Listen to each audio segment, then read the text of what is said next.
Good afternoon to you. Welcome to the business news here on Media Live. My name is Alfred Kansi. Let's go on to our first story this afternoon. The Deputy Commissioner of the Customs in charge of policy and programs of the Ghana Revenue Authority, Isaac Krentil, says the revised Customs Criminal Act will now deter customs offenders, agents and traders from engaging in more practices. The Deputy Commissioner intimated that punitive measures, including fines and prosecution, will be enforced.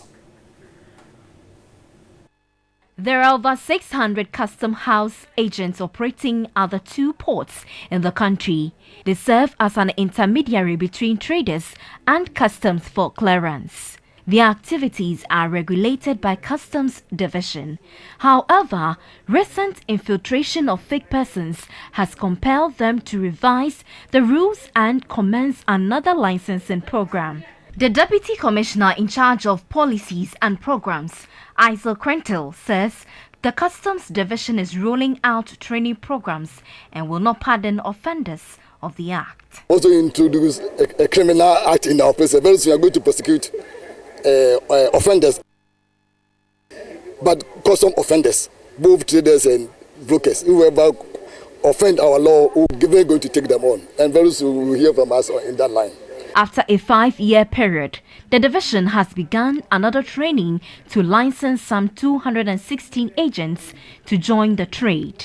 Capacity building will be improved by introducing them to new customs automated system, the power system and the new Customs Act. It's not going to be very different. The only difference is that the course content is going to change in accordance with new developments on the landscape. Customs Division of the Ghana Revenue Authority says monitoring and controls which hitherto did not form part of the regulations under the old Act will now be included.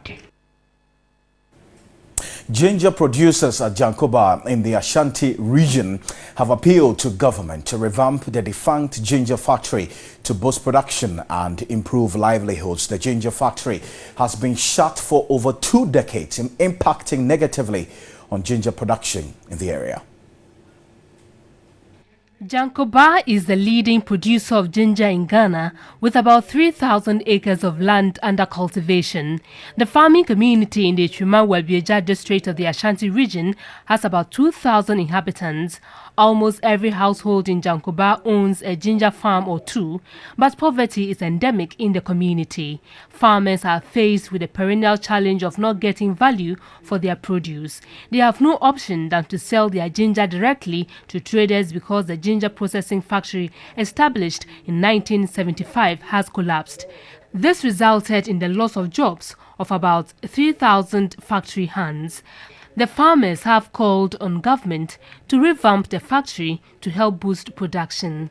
Assemblyman for Jankoba Yoso, Charles Henry Poku, spoke about job creation opportunities for people should the once vibrant factory is revamped.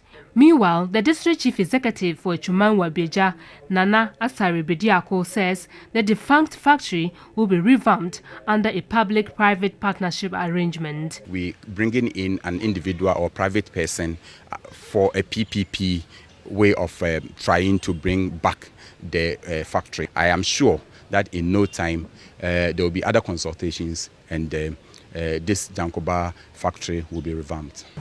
The lack of electricity led to the collapse of the factory. The factory was operating on a generator set, but the entire area has now been connected to the national grid. Residents in Jankoba are hopeful revamping the factory will bring the community back to life and prevent rural-urban migration.